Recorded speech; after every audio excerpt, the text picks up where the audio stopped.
Everyone, नमस्ते मेरो YouTube फ्यामिलीहरूलाई। म आफ्टर सो लङ युट्युबमा फेरि भिडियो हाल्नु थालिरहेको छु होइन। आज चाहिँ एकदम अलिक टाइम पायो, त्यो कारणले मैले आज भिडियो स्टार्ट गर्दैछु। भिडियो स्टार्ट कहाँबाट गर्दैछु भने हाम्रो स्टोरबाट है। अहिले त सबैजनालाई थाहा भएको कुरा हो, ग्यासको एकदम सर्टेज भइरहेको छ भनेर है।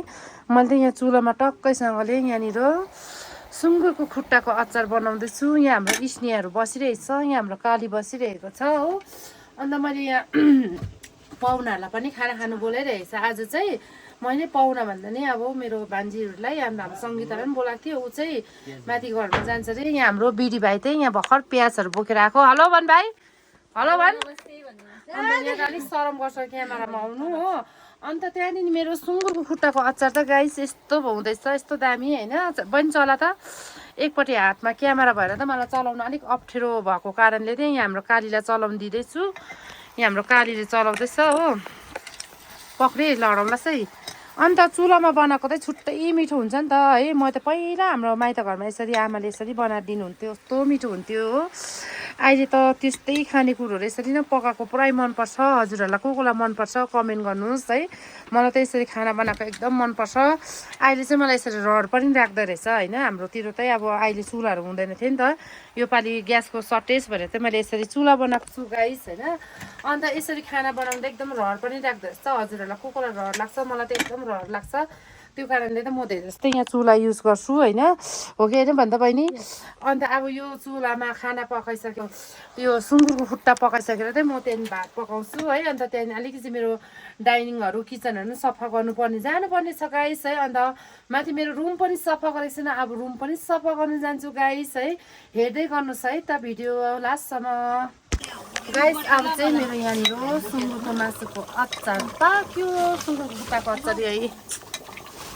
सुँगुरको मासुमा पल्किने गुरुम्नीतिर ढल्किने। फाइनल गाइस मेरो चाहिँ यहाँनिर मासु पाकिसक्यो हो। अब यहाँ हाम्रो बुढाले टुरिस्टको लागि खाना बनाउनु हुँदैछ। यहाँ हेर्नुहोस् है, वाउ क्या दामी भयो। अब यहाँ सनासिनिक भइसक्यो किचन पनि हो गाइस। अन्त हाम्रोतिर हिजोदेखिको लाइट पनि छैन, अन्धकार भइरहेछ। अब त मेरो भातको सिटी जान आँट्यो। अन्त भात खान्छ हामी। अहिलेको लागि बाई बाई। फाइनली गाइस हाम्रो चाहिँ यहाँनिर भात सबै रेडी भयो। टाढोको पाहुनाहरू आउनु भएको छ। लालप्रसाद यहाँ ठुल्दाजु के गर्छ अरे, म त यतिकै हाल्छु फेरि। यहाँ बसेँ अब खानु।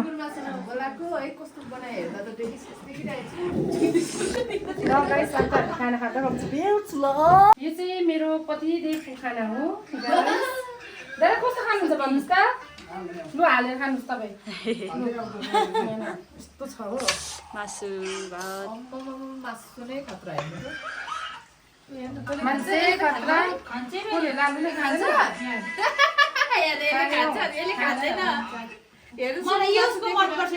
सङ्गीताले ठुलो हड्डी चाहिँ दिन्छ, सानो हड्डी कहाँ पाकिरहेको छ। अचार देखाइदिनु न, यो बोइल भयो अचार, मुलाको सलाद। सलाद छ। यो चाहिँ हाम्रो टमाटर र उसको अचार हौ। बिडी भाइ देखाइदिनु। बिडी भाइ देखाइदिएन, बिडी भाइको दाँत चाहिँ नदेखाइदिए फेरि। भात झन्डै झन्डै डढेछ है। सुन्दा भात झन्डै झन्डै डढेछ है। तर ल नानी। ल गाइस हामीले चाहिँ फाइनली खाना पनि खाइसक्यो। ठुल्दा चाहिँ कस्तो भएछ हड्डी देखाइदिउँ न। यहाँ है सागरको हड्डी कहाँ छ। पिरो भयो यहाँ र हाम्रो सागरले। बाफ्रे बाफ्रे। अन्त सागरको प्लेटमा कस्तो भएछ सुन्दा। मिठो भएछ। एक थाल भात खायो गाइस। अब ल्यान्डिङ गरिदिन्छु।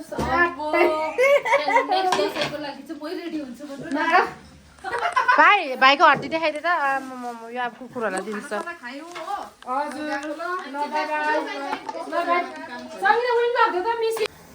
फाइनली ग्यास हामी चाहिँ खानापिना खाइसक्यौँ। यहाँ गेस्टको लागि भात रेडी भइसक्यो। यहाँ सब्जी टेकाउँदैछ हो। यहाँ हाम्रो बुनुले चाहिँ मैदा मुस्दैछ मोमोको लागि हो। अब सुँगुरको मासु र भात त खायो, निन्द्रा लाग्छ। साथीहरू के गर्नु, अब सुतौँ भने नि अल्छी लाग्छ। अब हेरौँ के गर्दो रहेछ। हजुरहरूलाई यो भिडियो कस्तो लाग्यो, के लाग्यो कमेन्ट गर्नुहोस् होला।